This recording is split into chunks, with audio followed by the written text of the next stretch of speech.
All right, ladies and gentlemen, we appreciate the patience. We are back. It is Behind the Glass, episode 8. I am bobstract. Tonight we are joined by Checkin Trapps. We're going to be getting into everything having to do with Checkin Trapps. But before you do that, if you're watching this on YouTube, like, subscribe. Thank you. Now, the man of the hour, Checkin Trapps. How is it going? Living the dream, man. Absolutely. You know what I'm saying? Absolutely. Enjoying life. Well, we appreciate you having the time to sit down with us tonight. I know you're a very busy man, so I appreciate you taking the time out of your schedule. Oh yeah, it's fun, man. You know we go back like two flats, man. It's good. Facts. Facts. So, typically how I do this is I've got 5 questions that I ask everyone, just to try to get to know you a little bit more, and then the later questions in the interview were created by AI. So I asked AI what the most interesting things to talk about with you would be, and so we're going to talk about that a little later. But to get right into it, there's a lot to who Checkin Trapps is. So if you just want to start from the earliest point or wherever you want to begin this story, can you tell us who Checkin Trapps is? Man, that's a long story, bro. But shit, just a young cat, man, from the Bay Area. You know what I'm saying? Frisco, Mountain View, Palo Alto. You know what I'm saying? South City, San Bruno. By way now of Phoenix, Arizona. Been here for some years. You know what I'm saying? Mm. Man, just a musician at heart. It's my therapy. It's my love. You know what I'm saying? I'm an entrepreneur. I'm a businessman. You know, I'm a father. You know what I'm saying? I'm God fearing. Just a motherfucker trying to get ahead in life, man. And stay away from all the drama and bullshit. Pretty much, bro. Facts. Very important thing to know. I'm going to mention real early in this one. Is traditionally everything having to do with Arizona media and specifically hip hop is very politics oriented, very drama oriented. And one thing that initially stood out to me, and this was years ago when I first came across you, was that there was never drama or politics in the shit you were posting. You were just concerned with putting in work and creating quality product. You got to. I mean, shit. When all the extras is getting involved, I mean, how far can you really go? Not only that, but there's always somebody watching somewhere. True. You know what I'm saying? So I refuse to have me or mine or what I represent looking like a clown in the process, just because it's people's trying to get their clout and they're trying to do what they're trying to do. That's not no stab to nobody, but I'm about the business, man. I'm trying to make things happen like for real and really make some dollars off of it and change people's lives and feed people's families. And no matter how slow the process may be or how fast it may be, man, it's a complete grind. This is life. It's in me, not on me. You feel me? This is who I am. It's what I'm going to be. Period. You feel me? I feel that, and that's something that it's so crucial to have that mindset, like in this industry, because things are hard in life in general. Things are tough. We face challenges, but it seems like specifically in this industry, every day, every opportunity that you get is a challenge. Like whether it's gonna be something that's a fruitful opportunity, or whether you're even gonna have what it takes to be prepared for the opportunity. Yeah, no, it's a constant battle, man. This ain't nothing easy. There ain't nothing light about this, man. It's not for the weak. Trust me. My God, Trap said, rest in peace, man. Hate is for the weak, man, and this game ain't for the weak. So if you ain't got the heart, the drive, the hustle, the persistence, the consistency, all of that is 9 times out of 10 not gonna work. Yeah. It might as well just be a hobby. Right. And it's so crucial to have every single one of those represented in yourself. You can't just have a couple of them, because you're gonna fumble wherever your weaknesses are. You know what I mean? You really got to be well rounded. For sure. It's real, man. And trust me, I ain't perfect. I done fumbled a lot. I done been way up. I've been way down, and I repeated the process multiple times. That's how life is. You know what I'm saying? Anybody that says they not is a motherfucking lie. Period. Facts. Period. So if you wouldn't mind, how did you first get started doing what you're doing? Man, I've been playing instruments, dude, since I was in 6th grade, 5th grade. Facts. I mean, keep it all the way solid with you. My mama still to this day tell the story how she went to go get the little test, man, and then heard me damn near beating on her stomach on beat. Wound up playing the drums in 5th grade. You know what I'm saying? So okay. I don't know. Maybe I was destined to do it. I don't know. You talk to any of my close ones, my partners, man, they know that I'm just associated with music. Mm-hmm. If it ain't something that I'm making, I'm listening to it, and it ain't just the regular typical shit neither. I grew up around soul music and I played in orchestras. I played drums in Megadeth bands and jazz bands, and in the church, and big band and marching band and all types of shit, Were bro. you in Like, marching band? yeah, sure Facts, was. facts. I played alto sax for 2 years in marching band. So shouts out anybody, any marching band enjoyers, enthusiasts in the chat. Absolutely, shouts out. Yeah, man. Them was some fun times, man. We traveled all of California with that. I played in jazz band at Disneyland when I was in like seventh grade. You know what I'm saying? We traveled all over Northern and Southern California doing marching bands. So yeah, man, that was some of my best times as a child. That's Definitely awesome. being able to escape the household, dramas, and be able to just, live your life as a kid and have fun. What kid don't want to travel to Disneyland and play in front of, you know, 10, 15,000 people, That's true. whether it was, seventh grade jazz band or not. You know what I'm saying? It was dope. It was fun, for That's surely. true. True. Um, so you started off playing instruments from an early age, and now I know you've had there's several accolades that you've collected, as a producer and as an artist. But now I want to put a little bit of a spotlight on what you're doing current day, with the produce section. If you want to talk about that briefly before we get into everything else. Oh man, the produce section is dope, bro. It's really just putting a spotlight on producers. Um, Here in Arizona specifically, there's a lack of follow through from the artistry side to deal with producers. You know what I'm saying? Everybody hops on the internet and buys their beats, and you know, uh, this is how that's what they do, YouTube or Beat Stars or whatever the case may be. Mm-hmm. And it's actually some really dope producers, in the Southwest as a whole, whether it be Vegas, Southern California, Arizona, New Mexico, all through here, bro. Like, there's some extra dope, talented individuals, and I think the spotlight always gets put on the artists themselves. And when you really think about it, what would these songs be without people like me, without producers? Like, where the music and kind of like the, if you will, the soundscape for any type of you know musical anything that you hear. I can only listen to so much battle rap. Not knocking it. I fuck with it the long way, you know what I'm saying? But eventually I want to hear some music. I want to hear something I can groove to. I Yep. grew up, my mom and my pops, they were slapping 70s and 80s and 60s music, bro, and soul music. Like, there was always some snapping and some feet moving and grooving around my house, you know what I'm saying? Mm-hmm. So to not have that in music, it's taking a key part away. So I just wanted to be able to showcase, how dope some of these individuals are, and ultimately put some opportunity in front of them the same way that some of these rappers and singers do or get, and just try to help them get some placements and, feed my pockets at the same time if I can. They eat, I eat.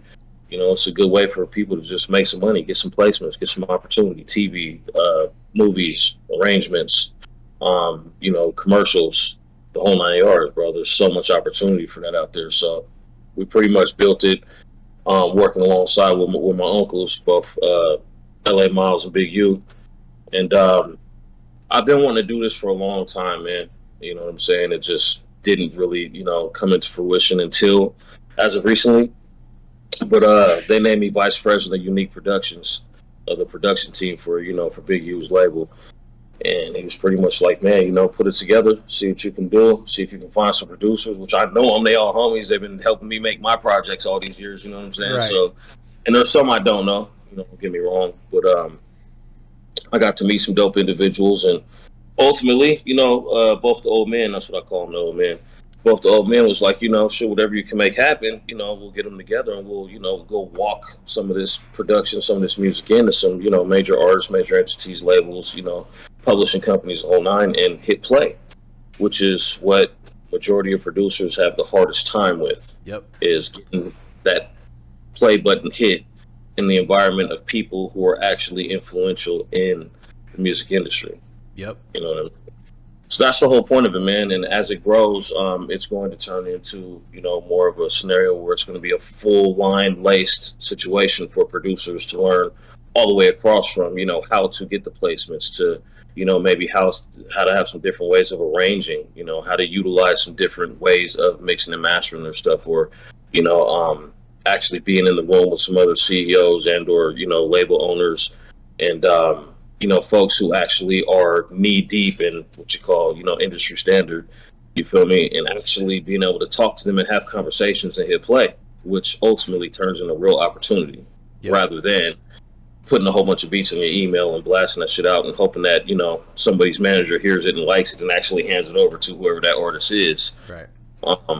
I did that for a lot of years, bro, until I got up with, you know, with the family members about 10 years ago. You know, it was hard. It was hella hard, bro. That's why I started making beats, honestly, because, you know, it's coming up, bro. You know, my degree is in commercial music and production, so I always knew I was going to be doing music regardless. Mm-hmm. But I used to go to the back of East Palo Alto, man, in the Bay, and we used to go over to this cat spot, man, who used to make beats for half of, you know, the Bay Area music at the time, and they was charging us, you know, $300 to $500 for a beat then, you Damn. know. But I was playing instruments and stuff, and it's not like I couldn't make it. Just the arrangement part of it, putting it together, you know, understanding what sounds to use, knowing how to use the equipment, like I didn't know. So Right. I didn't have the money to buy no beats, bro. It was completely difficult. You know what I'm Facts. saying? Until I got in the streets and really started grinding and hustling myself. So I learned how to make them, and now, you know, I'm glad I did, because all these years later, you know, I can bang out a whole album by myself, 10 songs, record, write, mix it, you know, master it in a week. You know what I mean? So Yeah. all that pays off, man, and that's what these other producers need in their life. They need to learn how to do all those different spots, even if they're not a rapper producer like myself. Even if they just, you know, they just make beats. They need to learn how to get up with the right artists that are going to help make their sound better, instead of them helping an artist sound be better. Facts. If that makes sense. Yeah. No, there needs to be more emphasis on, because it's like a working relationship between two people that benefits the artist in 99% of cases. So I definitely like, because I'm working with a producer on an album right now, and we go back and forth on what we want and like what the terms are, but like I want to make sure that he's comfortable, because like at the end of the day, like you were saying, like without him it's fucking acapellas. Like how many people are listening to acapellas on their phone? No one is listening to acapellas. I never do. The only people that really use acapellas across the whole game at the end of the day are DJs. Yep. And they're, you know, mix it. You know what I'm saying? So But I guess they're neat, but it's not. Music is the backbone, man. Right. The difference is there are people listening to instrumentals without vocals. You know what I mean? It doesn't go the other way. And if you think about it, genres are really based off of the producer at the same time. So, you know, even though somebody's singing country, let's say, I could put a hip hop beat underneath it and it's not a country song no more. You feel me? So that goes to show you that producers really run the world at the end of the day. That's true. That's true. Facts. Okay. Well, we've talked a lot. Thank you for. I know there's a lot about you, but I feel like we've got at least somewhat of an idea about who Checkin Trapps is now. But what is the hardest thing about what you do, or you know, in the past or like current day? Like, what's been the hardest? To be honest, it's probably juggling life and music. You know what I mean? Because music isn't. It's not as, you know, stable as it used to be, bro. Like I used to be able to get up and wake up first thing in the morning, bro. You know, mix down a song from the night before, mix that up with, you know, 6 or 7 other songs that I got, you know, press the CD up right there, you know, do the labels, put them in jewel cases, you know, and press up 100, 150 of them and go get out in the streets and sell them for $10 a pop and come home, you know, with a rack in a day. You know what I mean? I used to be able to do that no problem. Like I bought my first house off of selling CDs that I made music of out of my house.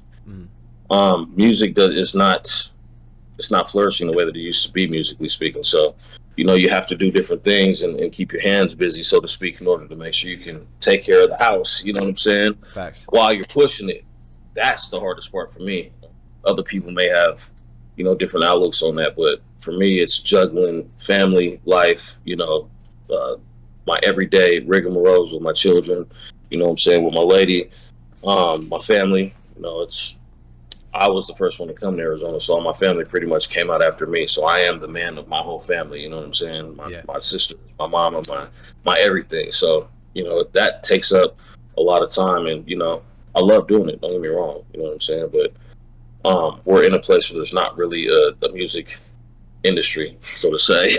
You feel me? So it's not like I can get up, you know, after doing all that all day and then go sit in the studio until 2, 3 o'clock in the morning. I'm a running a hit maker and Twister and this artist and this artist and that artist, just because that's where the studio's at and everybody's at. You feel me? So if I was in LA, it wouldn't be a problem. If I was in Atlanta, it wouldn't be a problem. And I could be right in the middle of it in LA, but, because I am a stand-up, solid person, I'm going to be here to raise my kids, which doesn't leave a lot of time to play around unless it's lucrative enough for me to, get my black ass out the house. I feel it. Yeah, that's part of the work, man. I think slowly, and everyone's been always saying this, but I think that's changing in Arizona. I feel like you're seeing more media companies start up in Arizona now. There's more of like a spotlight on Arizona. Things like you're doing with the produce section, there's more than just shows going on here. I think it's happening slowly if we do the right things and don't focus on the drama. But it's going to be a while. I think everybody that's in Arizona that's making music doesn't need to focus on Arizona. That's the problem. True. Internet. You know what I'm saying? Like no other region where it's cracking. Like I'm from the Bay Area, bro, born and raised. Like I never heard anybody screaming the Bay Area ever. Like this is where we're from. We all know this already. You know what I'm saying? Mm-hmm. I get there's a bunch of people that come here from other places, but there is everywhere else as well. Imagine how it is in LA. Everybody across the world is going to LA to go there to pursue their dream. You know what I'm saying? Right. It's a million times more oversaturated with people that aren't from there. Same thing with Atlanta. Same thing with New York. Same thing with the Bay Area. So, if people focused on the music and focused on the business more and got out of this whole bag, worried about, their region, because this is one of how many regions across the country? Yeah. Not including the rest of the world. And, everybody would be further. It would have been brought more light, but, motherfuckers is too stuck on, who's from here, who's not, and what's going on and what's not, and, who's doing what, and because they did it and you didn't, is some hatred going on. That shit weird to me. I ain't never got down like that. And typically, from what I've learned, your home region is actually like one of the last, if not the last region to support you, because like you're more valuable to people who aren't close to you, like don't live near you, whether it's like a cities on like a US tour. It is now. It didn't used to be like that, bro. Your home, True. Your home region is what used to blow you up. True. You know what I'm saying? That's who would get behind you the most. I think now that's not really a factor because the internet kind of came through and watered everything down, right? Mm-hmm. So you don't really know where somebody's from until you happen to stumble across their music or something. And 9 times out of 10, you're gonna stumble across some shit from somewhere else that you don't even know. You don't know where they're from. You don't even care as long as music dope. Right. And you don't got to listen to a whole album neither. You can just listen to their best song and keep it moving to everybody else's best song. Right. So it's definitely you're not going to be able to hear those influential pieces of their lyrics in that, that side B number 6 song on the project of 12 songs, that was really the dopest one, talking about where they were from, because guess what? Number 1 and number 2 was the single to push. You feel me? And nobody's listening to the rest of the project. Like nobody even cares anymore. True. Crazy. It's the time that we're in. The technology and how things have evolved to this point is really what it is. And it's short form content like being pushed so much, like people's attention spans, like people can't listen to a whole album right now. You know what I mean? Like they got to do 70 things in the time that they would typically just like sit and listen to an album in the past. I ain't gonna lie to you though. I've been slapping that Killer Mike album. I've never been a Killer Mike fan. That album is hard though. Yeah. Straight up. It's hard. Killer Mike. I've been a fan of Killer Mike for a minute. I have not peeped the new music, but Killer Mike's, Run the Jewels, fire, in my opinion. But I've never been a Killer Mike fan, bro, but I do remember hearing him on a lot of the Outkast shit and, some dope songs here and there. But, sitting down, taking a listen to that project was like, damn, like from top to bottom, production was dope. It was written nice. He was, he was writing every beat. All his features was dope. It was mixed and mastered, you feel me? And he was really, getting it in. Like it just wasn't no regular shoot 'em up, bang bang, robbing, killing, stealing, right, smoking the ops, fucking bitches. Like there was a lot more content to it, feelings, emotions that we all go through as humans on a daily basis, which is missing out of music like a motherfucker, bro, like big time. I think that's also changing. I think it really started happening with Kendrick when he dropped his recent album, because he was getting really vulnerable. Like, and really letting people know how it was, like what his experiences are. And I think that it's scary to do as an artist, but I think that also like people really fuck with that because like that's real and that's something they can really relate to. And I think that's kind of making a comeback in music, maybe, hopefully. Organicness is something that's in you, not on you, man. And, a lot of the times artists are scared to go out of that bubble because their marketing budget per their label and the business is going on around it doesn't allow them to. Yeah. But the core fans and the core people that love that artist typically are going to follow them and grow with them and evolve with them too, until things get bubblegummy and they fall. A lot of times, there's a lot of artists, bro, that I listen to that are just, from 10 years ago. I don't even, I'm not going to say I don't like the music from today, because I do. There's a ton of shit I do. You know what I'm saying? But it's really not something that I'm interested in playing all day, every day. Shit, I got kids that range from 6 to, 13. What I look like talking about or listening to shit all day that's talking about, the ops, or somebody getting shot, or Fucking the some club up. girls somewhere. Like, it's Yeah. just, it's not feasible for my situation. Nor am I living like that no more the way that I used to too. You know what I'm True. saying? I'm not about to give up all that I got. You know what I'm saying? Out here fucking around in these streets with these youngsters, man, playing around. I'm good. You know Facts. what I'm saying? Facts. Probably not a problem they want anyways. Keep it solid with you. True. True. Well, we've touched on this a little bit, but definitely like this game is full of challenges and setbacks. What was the first major setback that you encountered? Man, this journey of music has been nothing but setbacks, man. You take 6, 7, 8, 9, 10 losses to get 1 or 2 wins. You True. know what I'm saying? So it's unlimited, bro. Um, the first one that I can really remember though, where I was like really kind of like frustrated, hurt, didn't really want to fuck with this no more, was probably about a year or two after I was in Arizona, and one of my little bros, Calypso, he had called me up like, hey, I'm in the studio with Chris Brown tomorrow. Come pull up to LA, bring some beats. We're gonna showcase some beats. It's like, cool. So I hit my guy at Main Ingredient from out here. You know what I'm saying? And I wound up swooping Main up. We drive out to LA, and we sitting outside of the studio in Burbank, and my boy just got in there, went in there, you know what I'm saying, and pretty much Chris Brown rushed him to get through his 3 or 4 beats that he had, and then the listening session was over. So we had drove way the hell out there, never got a chance to play our Damn. beat, shit. And it was like, bro, that's when I learned that, not having your own direct contact with who you're dealing with, plays a huge impact part. Not as if my guy wasn't attempting to make sure that we get into press play too, but there's security issues and all types of shit when you're dealing with some of these major artists, and they're finicky about who they have around. So once they let somebody in or something, that's what we doing. You're gonna have to.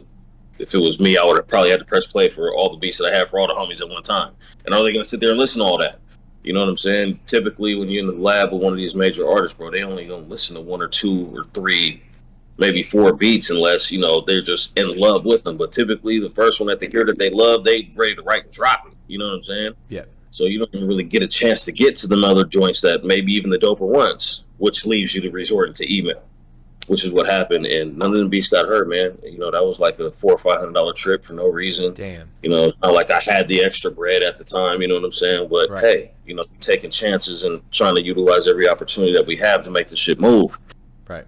And there's been tons of situations like that, bro, that, over the years it's happened. I've spent countless dollars, bro. I'm over a few $100,000 spent in this shit that I have not made back. Facts. You know what I'm saying? Over the years. Straight up. Yep. And I refuse to give up until I make that shit back times 10 too. Because Yep. I'm not a quitter, goddammit. I feel You know what I'm saying? Well, the bag's gonna be bigger. That's the thing. At the end of the day, once you get to the bag, it's gonna be that much bigger for that much work. That much Hey, time. even if it's not, my kids are more talented than I am. Feel me? And they're way younger, starting a lot of this shit than I was. So, even if I don't get the opportunity to do everything that I chose to do and live out my dreams, they will. I'm gonna push them to be the best they can be. So it's gonna crack regardless. I ain't mad at it. Facts. Well, let's talk about something a little happier now. Do you have a favorite studio setting memory, or maybe like a session that stands out, like a favorite session? I got a few actually. I've been in some pretty dope studios, bro, with some pretty dope people, man. Let's hear them. We're here for it. Shoot. So the joint that we did with Lupe Fiasco, we actually went to. I was here in AZ, drove out to Vegas, and met up with Calypso, my little bro. And you know, he like, come pull up, man. We gonna be at the Palm Studio. Da, da, da. Come on, come down, let's work. I'm like, cool. I go hop in the car, push there, and get there, walk in the studio, and Pooh Bear's in the building. And I'm looking around like, Pooh Bear's here. Now, if you don't know who Pooh Bear is, do some research on that guy. Pooh Bear is like low key, probably one of the biggest writers across the R&B and hip hop game. Quietly, like all Justin Bieber shit, a ton of Chris Brown shit. He wrote shit for Michael Jackson, all type of shit, bro. He's fire with the pen. Damn. So, yeah, bro, we sat and we created 2 songs that day, and both songs wound up getting placed. So this is in a matter of probably 5 or 6 hours. I played drums on both the tracks. So, you know, once them tracks got sent over, one of them wound up going and being placed on Too Short's album. I think it was the No Trespassing album. And that song wound up having Too Short, Devin the Dude, 50 Cent, and Twist on it. Damn. So, one song we banged out, and then the second song is the one that, you know, Pooh Bear laid the hook down on it, and, you know, the beat and everything we had touched up, you know, put some live, you know, drums and bass and the whole 9 yards on it. And then Pooh Bear wound up taking the song to Lupe, and Lupe wound up loving it, so they wound up taking Pooh Bear's vocals off and put Bilal on it and replacing him with Pooh Bear's words, you feel me? Yeah, yeah. And I wound up going on Lupe's Food and Liquor 2, which wound up getting nominated for Rap Hip Hop Album of the Year with alongside of Nas and Kanye, and it tripped me out, bro, because I was actually hopping online to check the Grammy nominations to see if Lifted got nominated, because Lifted is from Arizona, you feel me? Lifted had the Lamborghini Mercy beat. I was going to talk about that. Homie, to see what was going on, you know what I'm saying? Yep. And I get on there, bro, and I look and I see Lupe on there, and I'm like, hold on, don't that mean that I must have hurried up and called Clipso hella fast, like, hey, bro, did you know that Food and Liquor 2 got nominated for Rap Hip Hop of the Year? And he's like, nah, you're tripping. I was like, hey, bro, doesn't that mean that we just got nominated for a Grammy? Like, I didn't even know how this shit worked, bro. I never did this shit before, you know what I'm saying? And he was like, yeah, bro, I'll never forget. I called him. It was his birthday, bro. That was like my birthday present to him. He didn't even know. And I'm literally, at the time, had a job working. Was on my break checking the damn Grammys to see if the homies, you know what I'm saying, get nominated. Come to find out, we all was. So at one point in time, you had both Lifted and me, you feel me, both nominated for Rap Hip Hop Album of the Year. Yep. You know what I'm saying? Alongside of these major artists. It was dope times, bro. Straight up. That was probably my most influential session. I was gonna say Lifted, like, cause I'm not deep in the producer scene out here. Like, I know a couple of people, but I definitely know Lifted, and I definitely know the legendary story of Mercy. And allegedly, what I know is that, so he was in a room with Kanye. Kanye said, you know, play me your beats, and he was playing 10, 15 seconds of like a catalog, right? And just going through, and then he heard Mercy, and then, yeah, just like you said, he was ready to write, and it was boom, off to the races from there. So I got another story, bro, that's gonna trip you out. Let's hear it. So I know you heard of Hannibal Lake. Oh yeah, that's my brother. Shout out Hanny. Hanny pulls up to my house. So my daughter's 13 now. My daughter had just been born, bro. She's probably about 6 or 7 months old. Hanny pulls up to my house so we can record, you feel me? And he pulls out this beat, slaps it in, and it's Lamborghini Mercy, bro. Before the Kanye chops and the pop parts were all put in there. And I was like, bro, I can't drop to this. I ain't got a Lambo, homie.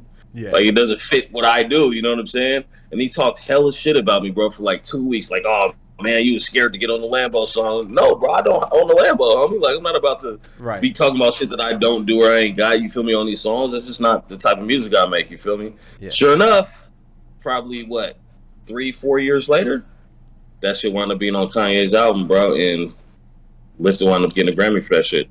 That's crazy, bro. So, damn, that's wild. When you heard that shit way before.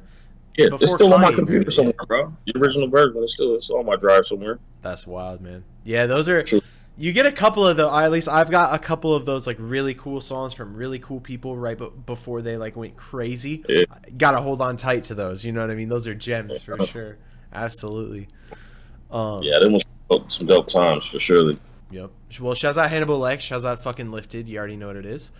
Real quick, before we get into the AI questions, do you have a favorite project, either yourself as an artist or a favorite project that you've worked on as a producer so far? Man, I got a lot, bro. To be honest with you, Let's I hear it. mean, I think one of my favorite songs that I have right now is probably this joint I got called Flight School. Facts. We It's played probably that. 'cause We played that yeah, it's before the probably show. because of the video. To be honest with you, like the song was dope. You know what I'm saying? My Cuddy wound up popping on. You know what I'm saying? Shout out my nigga McCarver. He over there in the cut. Well, that's Man, good. just so happy to be here. But yeah, man, we wound up shooting that video, and the way that the video came out and lined up with the song, like it took off for me. You know what I'm saying? That was something special. And we just threw that shit together. Like he pulled up to the crib one night, bro. He was like, "Let's cook." You know what I'm saying? Yeah, man. We was just, smoking and sipping on something at the house. I paced around the pool for about a good half an hour, 45 minutes, writing my verse after I made that beat. And that's what we had dropped, bro. And then I think Jay Mello pulled up to the house the day after and dropped that hook. It might even have been the set. Nah, it was the day after, I think. Yeah, man. That shit was dope. It's a lot, bro. I've been in some really dope sessions over the years where I got to, walk in and watch Hitmaker and what's Cuddy from 3 6 Mafia with the one arm? DJ Paul. Yeah, I got to walk in some sessions and see them. You know, my uncle Miles, you know what I'm saying? He's been low key running Wizard Security, bro, for like, 10 years Okay. now. I You know what I'm always saying? see him posting with Wiz, but I didn't know what it was. But okay, that makes Yeah. sense. That He's makes been sense. part of that team for a lot of years, bro. So like when I'm in LA, I'm with the who's. Like it's just you walk into the studio and everybody's here, you know what I'm saying? Yeah. So I done seen there's like too many dope stories to tell. Um, I toured with Corrupt for 6 months. My brother TD, Tiny Draws. Shout out TD. You know what I'm saying? Shout out Big U for making it happen. I was on the Smokers Club tour 2 years in a row. You know what I'm saying? Opening up for that. We opened up for Absol and Chevy Woods for 2 years in a row. Facts. Like, yeah, there's just too many dope instances, studio sessions, songs, projects that I've been a part of that have been crazy. And actually, too, Tiny Draws. Now I think about it, I went to Tiny Draws or to LA to go and produce a whole album for TD. And I want to say this was probably in like 2014, 2013, somewhere around there.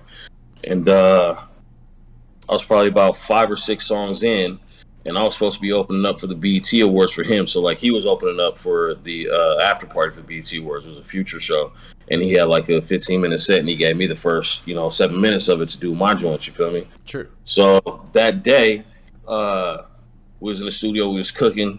I go take a little smoke break, go out to the back and roll up or whatnot, and I walk outside, and this Big U, um, what's dude's name? At the time when it was all cool, Whack 100 and Suge Knight.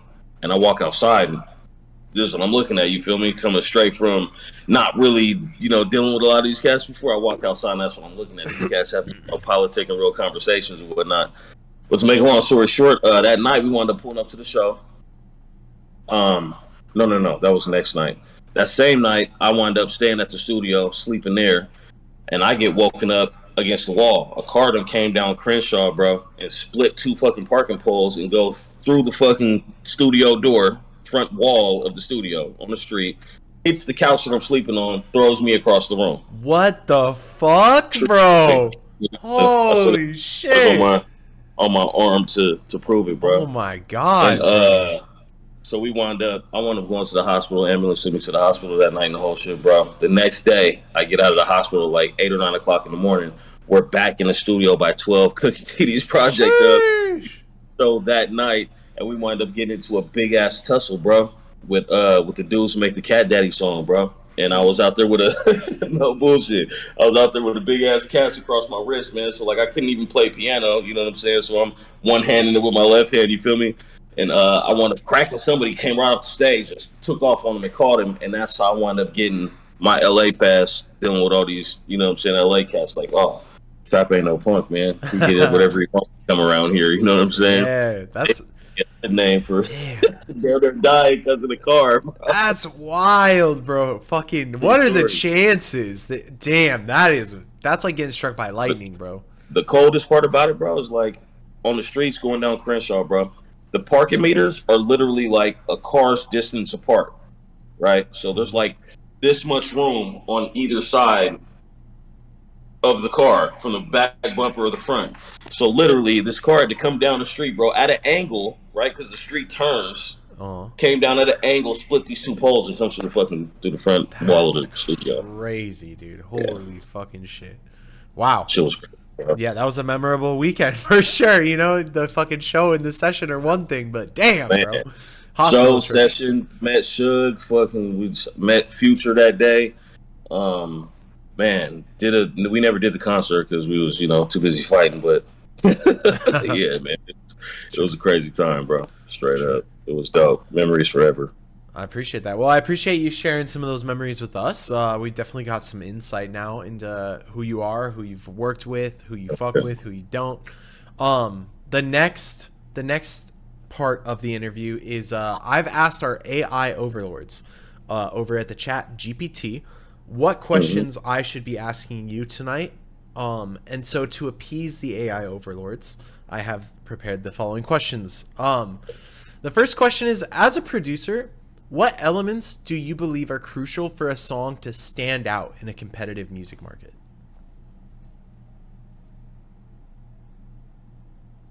I hate questions like that, man. It's all about a vibe to me. Like, I don't think there's a specific thing. I think tempo might play a crucial part. It's kind of hard depending on what area you're from. These days, you can't make anything super slow unless it's R&B, so it has to be more up tempo. Detroit's kind of turned that up. Um, I don't know, man. A lot of my beats are heavily influenced with pianos, guitars, horns, real instruments, maybe some synths or something and some hooks and stuff like that just to kind of make things pop. But I've always been majorly drum heavy. Like I was doing drum fills and stuff in my beats before people started changing their beats up, their drums up, you know what I'm saying? Like Yep. that was always big to me. So I guess I'll go with the drums, bro. I've always been big on drums since I'm a drummer. True. And especially like you were saying before, a lot of people, myself included, like it was just yo, copy that hi-hat pattern, duplicate that Yeah, fucking 16 times, we'll call it a song. So yeah, definitely you can definitely beat, stand out. surely. You can definitely stand out by chopping those hi-hats with the fucking fills and the fucking like all that shit. Quantized, unquantized, have at it. Yeah, my post production game is fire, bro. I'm not gonna hold you. Once the song is recorded and it's all in there, bro, and I have the session in front of me with everything, bro, like I'll be able to go in there and I'm gonna add stuff out or add stuff in, different instruments, little quick breakdowns here, breakdowns there, the extra elements, might be whole ass post and pre hook afterwards that wasn't there previously. And my voice is pretty dope at the same time too. So I might fuck around and put in some little ad libs myself and or some little fake singing in the background. Like I know how to use my instrument, I know how to use my equipment great. You know what I'm saying? So like I'm in my studio right now, bro. I'm always gonna have my lab up and going. You know what I'm saying? Sheesh, there you go. Yeah, bro. Yep. So I'm You can always cooking in my house. you can tell a serious studio when you have two sets of monitors. If you got two sets of monitors, you're really doing this shit. You know what I mean? Well, shit, I got bro. So like, what does that make me? You're really doing but it's serious though because you gotta do all those four. You gotta do the car test. As many places as you can hear it. It really helps you like Yeah, I analyze. have I have these big ass Mackies, bro. I can't stand them, but they're so nasty sounding that the cleaner I get things on them, you know what I'm saying? They're the dope my mixers are. True, true. All right. This next question is, in your opinion, what distinguishes a timeless hit from a fleeting trend, and how do you navigate the balance between those in your production work? I think a big record's a big record. You can feel it from the time it comes on. You get the little things that pop up on the back of your neck, you know what I'm saying? Yep. Little hairs pop out, poke out. You can feel a timeless record. You can play that record now, or I got records that I made 10 years ago, bro. That I played people, and they're like, "Bro, when'd you drop this?" Matter of fact, true story. The OTS record we just dropped a few months ago. Hmm. My brother G Man passed away. Rest in peace. We made that song, and it was a song that he had been sitting on his drive since like 2014, bro.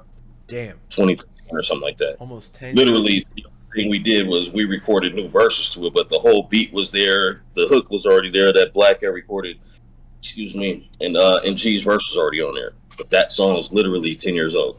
Damn. So it's all about, the vibe of the song, man. Making a big record isn't difficult to do when you got the right people in there. You know what I'm saying? Shout out L Fingers, that's my cutty. He made that shit back then. He's one of the dopest producers I know too. You feel me? So when you got dope people around you, it's a lot easier to make dope music. You know what I'm saying?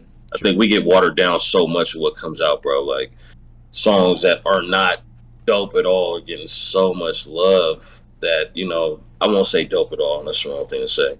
Shit that I'm not feeling, you know what I'm saying? Yeah. Gets so much, wave play, bro, and it's so popular. These kids listen to different shit too. You know what I'm saying? My kids listen to shit that, my daughter and them love NBA Youngboy. I can listen to like 2 or 3 of his songs. I'm like, bro, the beat sounds exactly the same, and so does that song. And he's talking about the same thing on every song. That's not to knock him. He obviously doing something because he's outselling every motherfucking buddy. You know what I'm saying? Right. But at the end of the day, it's just it is what it is. I guess. You just gotta kind of go with the flow. So, what do you think defines those like fleeting trend, the like here today, gone tomorrow songs? I think the industry, the labels themselves, man, they're responsible for a lot of that. You know what I'm saying? They have their implants in the different, popping regions of the United States. You know what I'm saying? Those people feed info back to the labels about, what's going on and what's cracking here and what's cracking there. And, the labels will dump a bunch of money into that shit, into artists that do that, while the numbers are up. And, the labels have been watching analytics, bro, since the fucking 30s and 40s, bro. They know more about analytics than all of us do. The difference is it just wasn't digital analytics. They watch the numbers. When their money start coming down, the sales start going down. They know at what point to plateau and cap and move on to the next situation. As artists, we don't. You know what I'm saying? Facts. Well, I'm going to take myself out of that because I know what's going to sell and what's not going to. So I'll remove myself. But a majority of artists, they're not hip on music business and how to do this shit from a business standpoint. They're artists. They like to make music. They don't know how to market and sell it. So, yeah, these labels know what they're doing, bro. And they get in and they utilize certain people and these A&Rs, You'll see an A&R from some of these labels, bro, and you'd be like, how in the fuck did you get this job, bro? But the person who got on the job knows that, they know a whole bunch of people right in the middle of the ATL, and they're, they know everybody, they're one of the who's who popular people, so they know what's going on. Those are the perfect people to sign up to be A&Rs and shit, bro. Facts. And it's who do you know, not what do you know, really, honestly. Oh, definitely. Like right now is a whole female wave of music, you know what I'm saying? Like Big facts. I called it probably about 5 or 6 months ago. I was like, bro, hearing more and more females on. Because previous to that, there was no females on popping at all, bro. Like, unless it was an R&B chick or something, bro. Maybe a rap chick every now and then. But now, that's all people want. Every fucking podcast that I watch and shit, anything that's Arizona influence, are all getting behind females too. Like, everybody's on the female rap hype right now. Yeah. And nobody's pushing Kia's, which she's the dopest rapper in Arizona, by the way. Facts. Dopest female rapper. Facts. Well, Shaz out her one time. Real quick tangent. Do you want to speak on this? Just came up in a little bit of what you were talking about on record labels buying album sales. Do we want to speak on that? They've been doing that shit since the beginning of time, bro. Big facts, and I don't think a lot of people understand. This shit is nothing new. At the end of the day, let's think about it. Let me break it down in layman's terms, right? Yeah. Let's say you got a dope artist. You feel me? And you want that artist to do a certain amount of numbers. Let's use an even number, like, $1,000. You want this artist to make $1,000, you feel me? But you're selling tapes for $1. You're not just gonna be able to sell 1,000 tapes off the bat and nobody knows who the fuck this artist is. True. At all. However, if you go in and you spend $600 or $700 of your own dollars and buy them yourself, now it looks like that artist is booming because people want to buy because the numbers appear that they are. Mm-hmm. Now put that shit on a bigger scale. Come on, man. I know tons of cats. I don't even put their names out there like that, but a lot of these cats on these labels, bro, they have been going into Tower Records and Warehouse Records, bro, and having their people buy all their albums up, homie. And I mean, at the end of the day, it's double dipping because SoundScan pays you for your scans. Right. So when you would go, if you were independent, you're making your money off of, distribution. If you're manufacturing your own, you're double dipping there. But if not, you're waiting for that sale to go through at a Tower Records or a CD store or something. And when it's scanned through, you get the number for the sale. Right. Plus you get, all whatever before retail. So, you know, it probably costs $2 or some shit like that to make a CD, but they sell them in the store for $16.99. I'm pretty sure the price point had to be in between like $8 and $12 for, you know, for the stores. So they probably made $4 or $5 a unit. That other fucking $2 to $8, where was that money going to? So if you went in there and bought your own, you weren't losing money. You were just recouping, Right. and you got the numbers to match it. Right? Facts. The Facts. same shit, bro, with fucking streaming. It Yep. doesn't not make sense for these labels to buy their own shit, bro. And anybody that's saying that they're not are dummies and they don't understand business. Straight Facts. up. Facts. I think it just became really apparent that this was happening, like, because back in the day when albums were actually moving, people were actually buying albums. An album like releasing and moving 100,000 units first week made sense. It was feasible. It was possible. But now, within the last couple years, I can't remember who specifically it was. Some big artist. They dropped, and they said they moved 65,000 albums first week. And I said, who the fuck is buying an album in 2022, 2023? No one is. You know what I mean? So, like, these streams now equals one album sale is what that really means now. well, true. Yeah. But this was like day one, week one figures. Like actual units, which I don't believe any of that shit, bro. I'll be honest with you. It's all smoke and mirrors. It's marketing. Facts. You know what I'm saying? We love saying that here. The smoke and mirrors. Because, like, I feel like that's really what all this shit is. What all of these episodes have been about. It's not even about what you can do. It's what you can make people think that you can do. Yeah, that's proper marketing. Yeah. It's selling a compelling spectacle and making people believe what you want to. I mean, governments around the world have been doing it for years. I don't understand why people don't think on a smaller level that you can't retail-wise. Like my guy was just saying, bro, even tech does it. You know what I'm saying? This dude responsible for helping to build one of the dopest, you know what I'm saying, computers ever. You know what I'm saying? And big tech companies are doing it with their products. They will go and buy their own shit up, bro. They're going to buy up the surplus. Then they get to go reback, double dip, and they don't even have to refurbish. They have new material that they can resell. Right. Plus, they're getting the numbers for what they sell. So, you know, that makes their quarterlies, you know what I'm saying, look great. And those numbers are what the investors need to continue to invest and or bring in more monies. Stock goes up. You know, it's a whole process. Like, for people to think that that's not happening is retarded. And anybody who's saying that you shouldn't be doing it just, once again, doesn't understand business. It's business. I watched this YouTube, like, I want to say maybe a month ago. My guy Chili Powder sent me the video. And it was this dude who had went to jail because basically he was, you know, buying bots and he was, you know, running his own bots with his laptop and had got a record deal and all types of stuff. And the dude was doing so well, he was throwing his own shows based off of his bot numbers, bringing in artists, and he was selling the shows out based off of him more than the big artist was, having a bigger fan base than them, bro. You know what I'm saying? So it happens a ton. There's not a reason not to utilize business strategically where you need to. You know, just blatantly doing it, bro, and you have, you know, a total of, you know, 200 followers, bro, and your shit just goes up overnight. Doesn't make sense. You know what I'm saying? But with consistency and properly, you know, putting things on a regular as your fan base grows, to fluff your numbers just makes potential buyers, you know, look at you that much more. They're going to want to see, oh, what's going on? Why is he booming all of a sudden so fast? For sure. They take a look at you and they like your shit, you've gained a fan. That's another stream or multiple streams, which equals an album sale. You know what I'm saying? And all that just adds up. That just stacks up. And now the more money that you make, you can put back into the music to do more marketing, more ads, more expenditures, and keep going. That's a W for on the artistry side of things. So whenever I see all these artists online banging on each other because of followers and what they have and what they don't have, I look at it like, all you people that are talking like that, bro, are low-key broke. You don't have no money. You don't understand business. And what do the new fans, potential new fans, think of you when they come across shit like that? I think it's these kids that think about it more than anything. I've never really. It's a regional thing though too. You know, it's a big time social media thing, but there's always been this underlay of, like, you know, bullshit in between C and B artistry / independent music, right? That's the level that, like, I gravitate well at. Like, I've made a lot of money.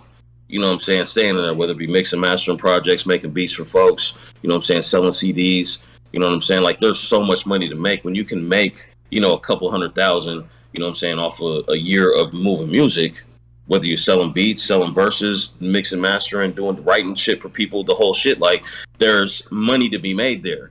But there's also the person who doesn't want the money, who just wants to be famous.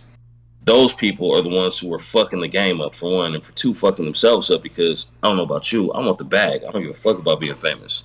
You know, I want to be able to make sure that my kids is eating for years to come. So I'm not tripping off of whether or not I'm famous. Yeah, I want to rock some 40, 50,000, capacity venues. Who doesn't? Mhm. But at the end of the day, when you're consistently turning over bread, if I can put out a project and I can make 5, 10 bands per project 3 or 4 times a year, not including what beats I'm going to sell off of that, plus the other features I'm going to do outside of that, which are going to bring me more streams from working with this artist and this artist and that artist off of their fan bases, how is that not a W, bro? Yeah, it is. I don't get where people's mind states are. That's my problem with Arizona too. Like I've been telling folks for years, bro. Hey, just do a whole bunch of like where I'm from in the Bay, bro. We did. There was nothing but duo albums my whole life growing up. Quinn and Messy Marv, Killer Tay and Juice, all these different cats, man. These cats was utilizing each other's fan bases, right? They have their own fan base individually, but when you put two Mac Wall, Mac Dre, you put them together. Yep. Now you have two different fan bases touching into one project. Now the people that didn't know about, what I'm saying, Merkaba know about trap and vice versa. You feel me? Now we're double dipping, we're cross marketing. Right. You know what I'm saying? But when Right. you have a whole region of people that don't work together, don't put projects out together, don't do songs with each other, don't circulate bread back into the producers' pockets, which puts more bread into, whether it be the music stores' pockets or even people that are throwing shows and putting the money into the shows' pockets or the different artists. There's no money being shared around. There's no camaraderie and work being done. There's no cross marketing to do. So it leaves a whole bunch of pockets of singular folks doing what they do, and it's the same circle of shit going on in each pocket. How does this shit grow from that? Facts. It can. Well, it gets to a point, and this is kind of with anything having to do with the internet or building a fan base, but like you build your own fan base and you've got your own following, and you need to work with people with a similar fan base, similar following, because like I'd say a Venn diagram between both of your fan bases, there's a large portion of their fan base who's never heard of you, and there's a large portion of your fan base who's never heard of them. So yeah, like collabing like that, coming together is how you move the needle. All the other shit, you're adding to your fan base, but at a certain point is diminishing results, because like how many people can you, without anyone else on the bill, bring to a show? Like that's the ultimate test. Look at Lil Russell, bro. It's a prime example. True. Dude was nobody 3 years ago, bro. You wouldn't have known who the hell he was. He was consistent as fuck, and he put out hella projects. He understood his strategy with utilizing the numbers and the algorithm and how to go back and check your data, see what numbers you're doing in what regions and what places, apply a certain dollar amount towards those regions and or streaming regions where shit was streaming and where shit was moving with YouTube, and go back and put those dollars and ads in them places and watch them build. And just rinse, wash, and repeat. Mm-hmm. Over time, it grows and grows and grows. Then you dabble in a couple of artists with a couple of features here and there, and it grows and grows and grows and grows and grows. And now look, you got somebody who has 500,000 followers. Every time you put some shit out, it's going. He's on major projects around the country. Like, he's winning, bro, and he's doing his thing. That process is not a difficult process. But, like I tell motherfuckers all the time, bro, if you don't know how to, replace a motherboard on a computer, you might not make it as a computer repair company. Facts. That's a very important. It is integral. It might not work for you. Yeah, it's true. Very true. Very true. All right. I appreciate the tangent there. Appreciate that combo. To get right into the next question, though. Ooh, do I want to go? Yeah, let's go with this one. What trends do you foresee shaping the future of music production, and how can aspiring producers prepare for these changes? I think the game's washed up, bro. Straight up. I think it's washed out. There's only so many different ways that you can go with music. Everything kind of has to recycle itself. You know what I mean? Anything in life. I mean, it happens with clothes, it happens with music, it happens with lingo. My kids run around talking about cap. We used to talk about cap when we was young, bro. So we was roasting each other, you know what I'm saying? They use it in a different term, but same word. It's all types of shit, bro. Like, it's trends are just what that is. It's something that's going to be hot for a second that people are going to dive into, eyebrow first and then fall off 2 seconds later. So I don't like trends. That's not my thing. Like, I don't do trends. Like, I make music that I like. Even when you hear me listen to music, majority of the time it's my music. You know what I'm saying? Like I'm making what's me. I don't like to listen to a lot of artists or producers because I don't want my shit to sound like theirs. Like True. that's a huge problem I have. Like my shit gotta be original. I don't want to sound like nobody. Not from a production standpoint or a rapper standpoint, bro. It bugs the living shit out of me. I don't want to have nothing to do with that. So, you know, I put my time into when I am making music, just making music off a vibe. Like my Cuddy came over tonight, you know, he had a vision what he wanted to get done in the lab tonight, you know what I'm saying? Mm. We started that vision. The vision is pretty much already there. That's based off of ideas, throwing shit back and forth, getting physically into the lab and creating with people, not pulling these loops off of all these loop websites, you feel me? And, you know, having all these pre-loop drums and all these pre-looped, you know what I'm saying, melodies and the whole shit. Sometimes, you know, you can mix and match them in, you know, do what you do to make it sound dope, but make it yours, though. You know what I'm saying? True. You got to do you, bro. Yeah. You can't do what everybody else is doing, man. Just because Metro Boomin is cracking doesn't mean you're supposed to go make beats like him because that's what everybody else wants at the time. True. No, go buy a Metro Boomin beat if that's what you want, artist. You know what I'm saying? I saw a post recently that said if you're just using loops making beats, you're not cooking, you're using Hamburger Helper or some shit like that. You making top ramen, bro. Facts. That is the 100% truth, and it's crazy because it's not gonna change. You know what I'm saying? It's not gonna change, but there is an avenue for certain cats. You know that they can cook and make their shit happen, bro. They just gotta not be scared to get out the regular loop and the regular rigmarole, or else it's gonna be ugly. Facts. Promise you, it's gonna be motherfuckers gonna be bored and they gonna wonder why this shit's not moving, not selling, why you can't get no fans, why it's not having an impact. The whole shit. True. Definitely so. So it's a process, but I'll never be trendy though. You know what I'm saying? I'll always do me. I'll always make sure that I'm, you know what I'm saying? Yeah. I feel That part. That's what timeless music is, like Cuddy just said. It's timeless when it's not trendy. When it comes on, it gives you that vibe. It sounds big. It has instrumentation in it. It has arrangement in it. It's not just, you know, finger beats. You know what I'm saying? With finger beats, I mean, you could do a whole melody just with one finger. Not everything has to have major chords involved, you know what I'm saying? But, you know, some arranging and shit instead of just 16-8, 16-8 or 8-16, 8-16, whatever, like switch the shit up. Like the music will get better, but you know, us as producers, we got to be the one to lead with that. When these artists come in, and I think that's another thing that's been fucking shit up too. We give a beat to an artist, and it's got these crazy sounds and or situations, and then these artists want to come in and be like, "Nah, take this out. I don't like that." Ooh. Nah, then you don't like this beat, bro, because that is the deciding factor of what's going to make this beat stand out, and not have it be something that's hella simple, like what the fuck's going on over there. Yeah. Your ear may not hear that. You feel me? But you came to me for my ear. I'm willing to bend and compromise. Don't get me wrong, but at the same time, like, come on, bro. You gonna take this beat the way that I want it to go, or you can go buy a beat from somebody else. Facts. Straight up, which doesn't happen a lot, but you know, it's happened enough to where typically bigger artists do that shit, bro. Real life. There'll be an instrument or something that they don't like, and they want that shit taken out. And sometimes, you know, maybe that is the case, but for the most part, nah, bro. Take that beat as is, man. You know what I'm saying? Let the producer do what they do. That's what their ear is for the music. Your job as a writer is to write around that beat. And if we're making music to your writing, then that's a different situation. True. Real life. To hop right in the next one, in your opinion, how does your role extend beyond the studio in terms of shaping an artist's brand and career trajectory? Well, I'm big on marketing, bro, and I'm big on the future. I'm big on my kids. I'm big on my family. So, you know, I like to indulge and dive into shit and just like really teach them what I know. You know what I'm saying? When I can teach somebody what it is that I know, I'm able to, you know, give them firsthand information. You know what I mean?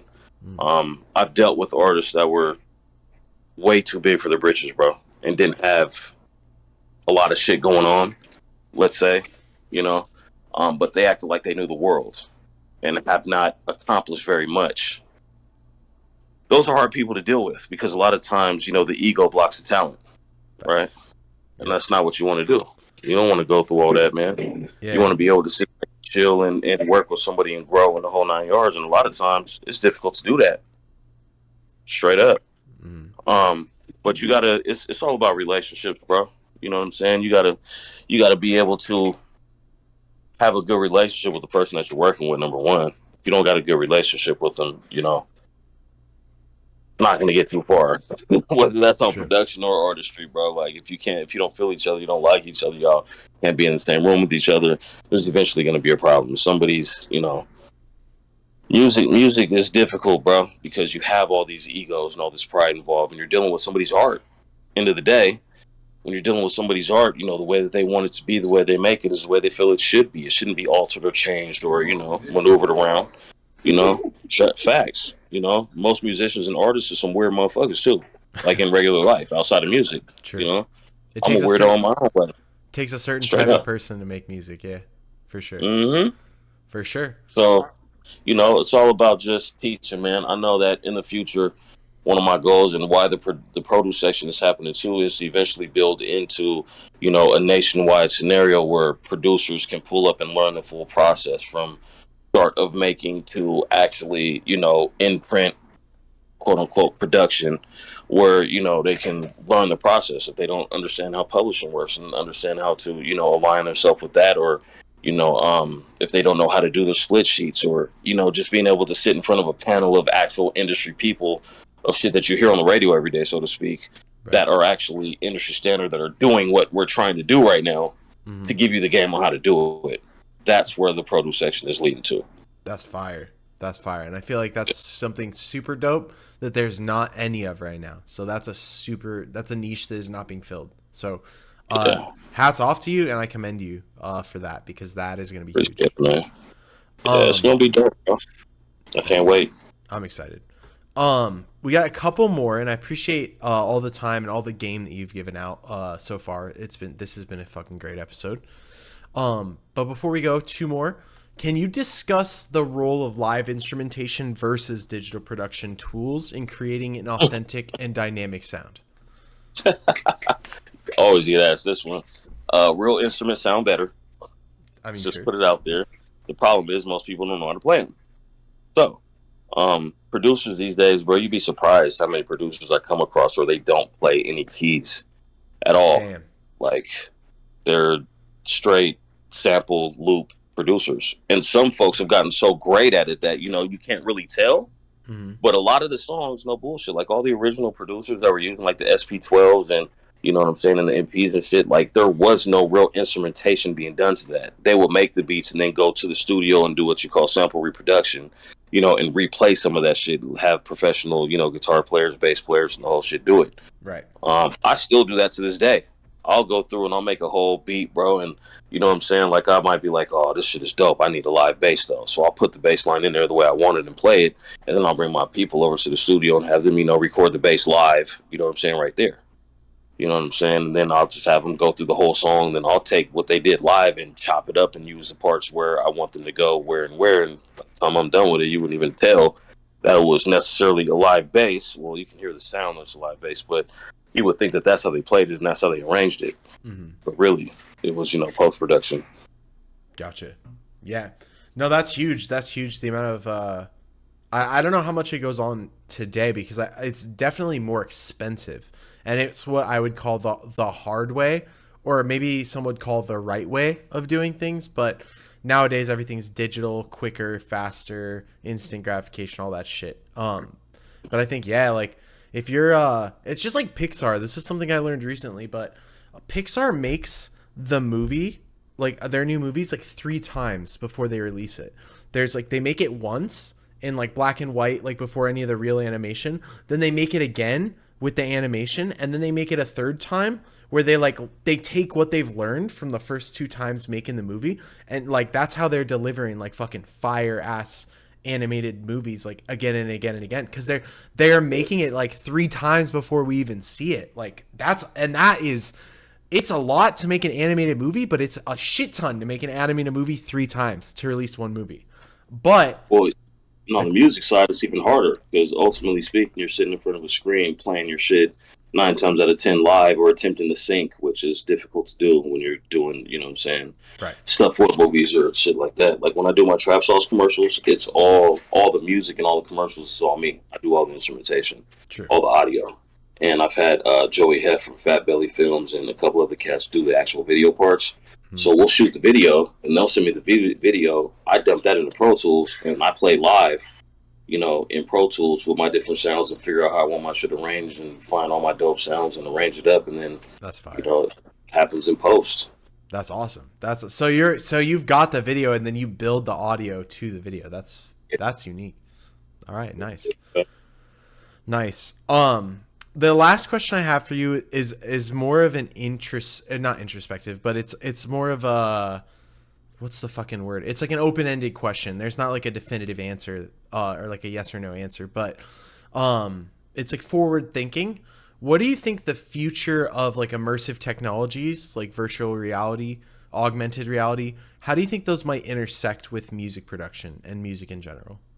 Don't fuck it up. Just like any other regular service-based job, bro. It's gonna fuck it up. It's kind of what we're going through now with fucking iTunes and Spotify and shit, bro. Once it comes out of human hands and it becomes something that machines and shit are doing, it takes the fun out of it. I got a partner of mine who started a AI company where his website basically allows you to take music that you have and input it into his computer, and it'll add different instruments to it for you. Select the genre, and it'll like build. It's all AI built, or vice versa. You go in saying that you want this, and it makes this and puts it out there, and just dumps it out into an MP3 or a wave for you. You know what I'm saying? Like once it gets to that point, bro, it takes the humanality out of it. The only thing that I feel is never going to be able to change is the human offbeat, the swing, like it's Yeah. kind of hard to, it's just like driving a Tesla. You know what I'm saying? You could drive that thing, you know what I'm saying, on auto mode. You know what I mean? But when a car gets too close from a certain direction, the car will notice it, but there's certain shit the car's not going to be able to do to stop that accident from happening. AI is not perfect, bro, and it's never going to be. There's a human aspect that just has to be, that much more. Maybe not a huge amount, but it needs to be involved, or else shit's gonna go haywire. In my opinion, I feel it. In terms of like virtual reality, though, do you think that there's any application for that? In terms of like when you're producing or mixing, you're looking at just traditionally levels, like it's just boop, yeah. like level. Do you think that there might Well, they be? that now. They I do. mean, yeah, there's some technology out there like that. It's expensive as hell, but I don't know. I would imagine it's gonna be like vinyl to tape to CDs, CDs to MP3s.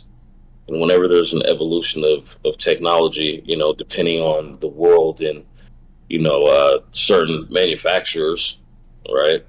Like with cars, for instance, when cars stopped making CD players in cars, it kind of didn't make a point for a majority of these companies to keep burning CDs. True. There's no CD players anymore. True. However, I was at Fry's the other day and I seen a freaking CD player, a portable CD player in there for sale, bro. That was fucking Bluetooth. Tripped me out. Wow. Wow. How far we've Yeah. come. We brought back the CD, but we added on Bluetooth, which is Yeah. worse. Like we won't get into the 3.5 millimeter audio jack debate with the Bluetooth and the fidelity, but Man. interesting choice there. Yeah, I don't get it. The CD quality is way better than the MP3 quality, but going over Bluetooth, I don't see how that quality is. You have to lose some sound quality there. For sure. Have to. Real quick tangent about this one. How much have you heard about Atmos? How close have you been following the Atmos development with Dolby Atmos? I've seen it a lot when I go to upload my songs. It asks if you have it, set up for that. Mm-hmm. I don't know a lot about it, bro. I'm not gonna lie to you. I'll break it down for everyone. This is what I've learned recently. So John Sullivan, the guy the studio I work with, he is Atmos certified, so he's got a real firsthand look behind like how this shit is going to change. We've had several debates on this. He seems to think that eventually, like we're uploading stereo tracks.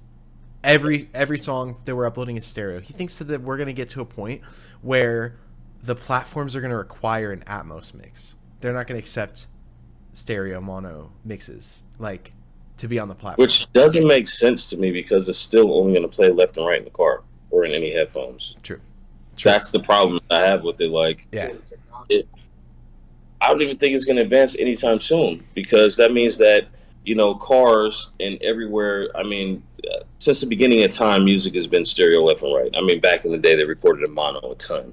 Mm-hmm. But, to have surround sound on music is like, I don't know, bro. If you've ever like went into a movie theater and watched a movie and listened to the songs the way they play on surround, Yeah, it doesn't sound as good to me. Like the vocals are always like hella poking out, like big up here, and then you might have the kicks and bass like separated. Which to me, I want to hear my kick and my bass like right in the middle. I want that to be up front. I don't. Right. Me personally, I don't like the way shit sounds on surround. You know what I mean? That's just me. But I'm an audio engineer at its core. I've been mixing and mastering, bro, since '98. So my take and views on things aren't what most would be. It's definitely not. I'm not like it has to be tape. I did come in on the cusp of Pro Tools. You know what I'm saying? I've been using Pro Tools since '99, 2000. True. So that's when people were still thinking that D88s and ADATs were never going to go out of style. And when was the last time you seen a fucking ADAT player? It's been a minute. No. Yeah, fuck. Oh, what else was I gonna say about this? Oh, the financial implication. This was surprising to me. So like obviously we're paying, or maybe not paying. You have an agreement with the distributor, right, to distribute the music, and there's a certain cost associated with that we're all paying. To distribute Atmos mixes, it's an additional $26 per song. So if you're doing a 10-song album, it's an additional $260 that you're spending, and it's not, I mean, yeah, there's improved audio quality for the listener, but like, damn, like if you think about what it actually costs today to distribute music to these platforms, it is yearly a small percentage of that. And now you're talking about basically the cost of distributing music per year right now, paying that per song each upload. It's like, damn, that shit is crazy. Yeah, it's one of those things, bro, that I think that a lot of times in music and technology, bro, there's just always somebody trying to push the curve on shit. You know what I'm saying? And a lot of times the curve doesn't need to be pushed in that direction. I get it, but me personally, like, until the labels and until the movies, the movie company, production companies, and all these guys are demanding that the music is given to them in that way, right? I don't really see it changing in the next decade. Remember Blu-ray? Yeah. Right? Remember Blu-ray? Yep. True. And there was another one that, like, Xbox had their own competing. What was it? Like fucking, I don't know. It was not Blu-ray, but it was like the same fucking like high definition discs or something. Yeah. There. You know what I mean? Some weird shit. He always tried to throw spin-offs. And I remember when Laserdisc started, I was the first project I ever recorded was with Ghazi from Empire. Okay. You know what I'm saying? Like I'd known dude since him and Furious that run Empire Records. I go way back with those guys, man. When he had a studio over in the Tenderloin in Frisco. But he had a hard disc recorder, bro. I'll never forget this. And we thought it was so cool because it wasn't tape, but it was digital. You feel me? There was like this. It's like a drive, and the drive was probably about the size of this box, and there was a handle on the end, and you slide the whole thing into the hard disk recorder. You feel me? Yep. And it would give 30 something tracks or something like that to record on. We thought it was so dope. Now in retrospect, all these years later, I can't do shit with the data because it's on that fucking drive, and without the hard disk recorder itself, you can't get the shit off. Damn. So you go through these little changes every now and then, and people are trying to push the curve, but we need some universal shit, bro. That's always going to work that we can pull up years and years from now. And I believe that tape, MP3s, WAV files, those aren't going to go anywhere. They have to be around. True. Vinyl, I can even see completely dying off at some point in time. But as long as there's DJs around who prefer spinning vinyl over CDJs, that will give folks a reason to continue to print a vinyl. Yeah.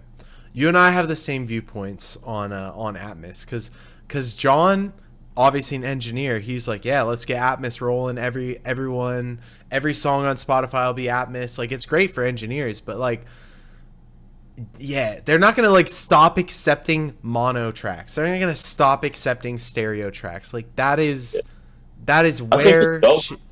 You know, that should make him that much more money because he gets to promote for those sure, extra certifications that he has. for sure. You know what I'm saying? And I've never met dude before, but I know, you know, Preem fucks with himself, and Preem is my guy. So, John is a um, fucking wizard. He's really good. He's really yeah, good. no, I've heard that he was.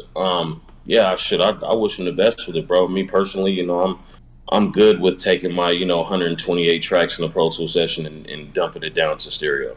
Yep. I'm quite fucking good at it. So, Yep. you know, if it ain't broke, don't fix it. At least give me the option to be able to mix and master my shit the way that I want to.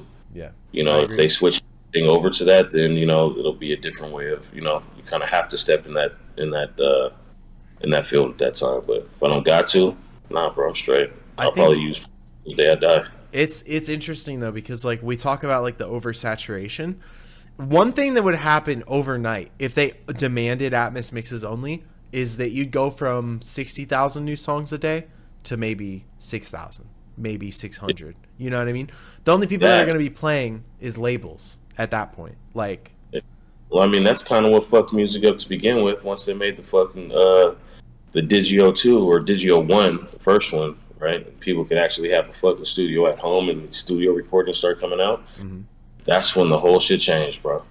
That was probably the changing point for music. Previous to that, you had to go to a big studio. That's why a Right. lot of huge studios around the world shut down as well too. People would rather not go spend $100 an hour at Salt Mine when they have equipment they spend $1,500 on. They're going to get that 1,500 back worth of, you know, work in, you know, a couple of months.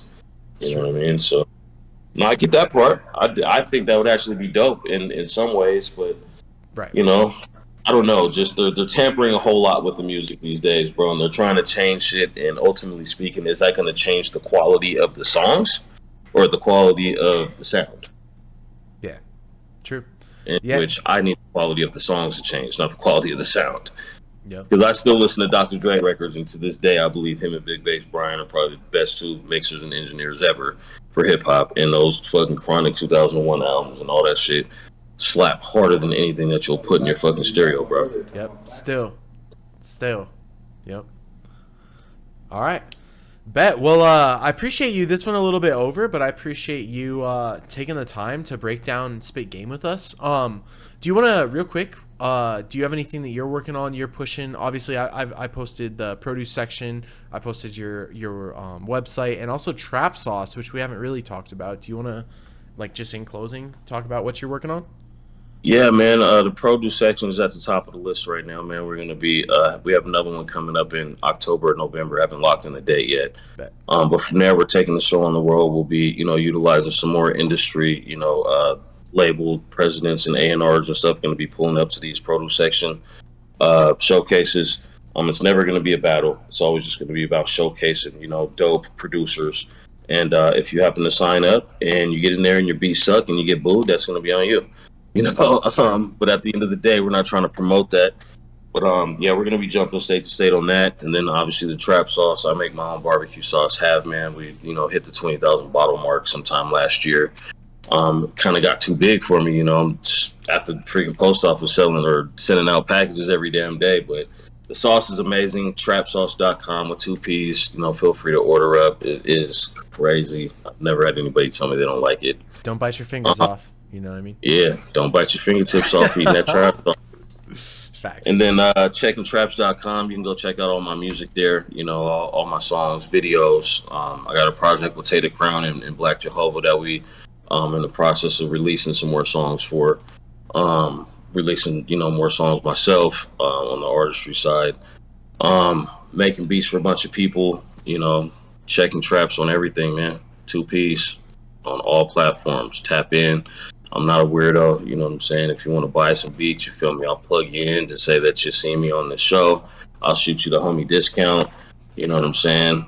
And we'll Hell yeah. keep it moving. Man. It's all about trying to build and build rapport and make relationships happen, bro. If you want some weird shit, stay away from me because I do slap people.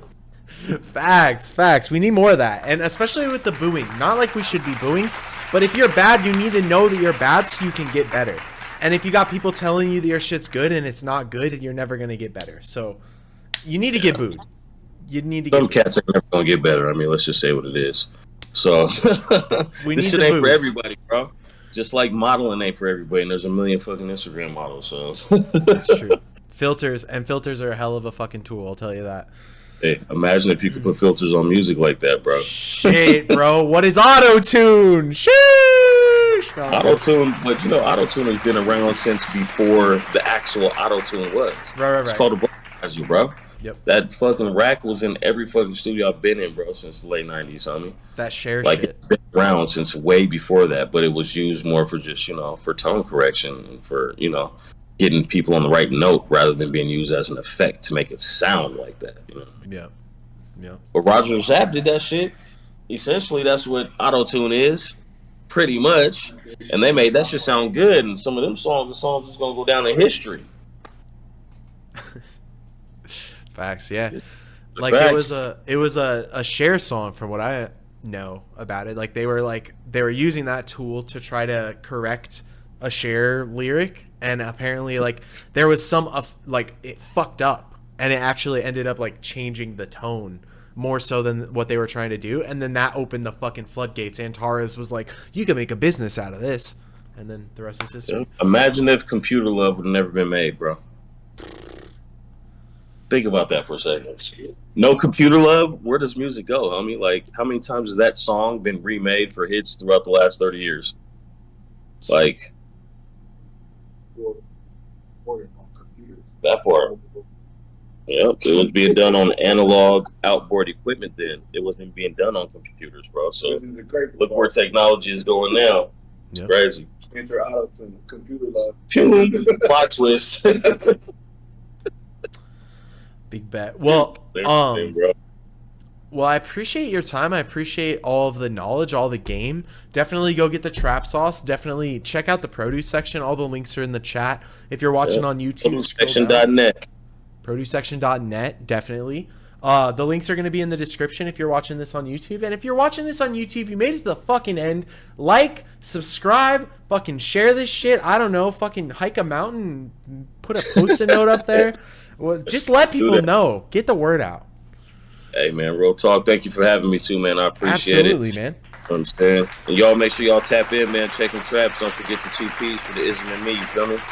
Yes, sir. Yes, sir. We're going to get into flight school one time. Check out the video on YouTube. Like he said, check out the video. Go search that flight school. Checkin Trapps. 2 Ps. This has been bobstract Behind the Glass. Thank you guys for tuning in. We'll see you guys next week. Yes, sir.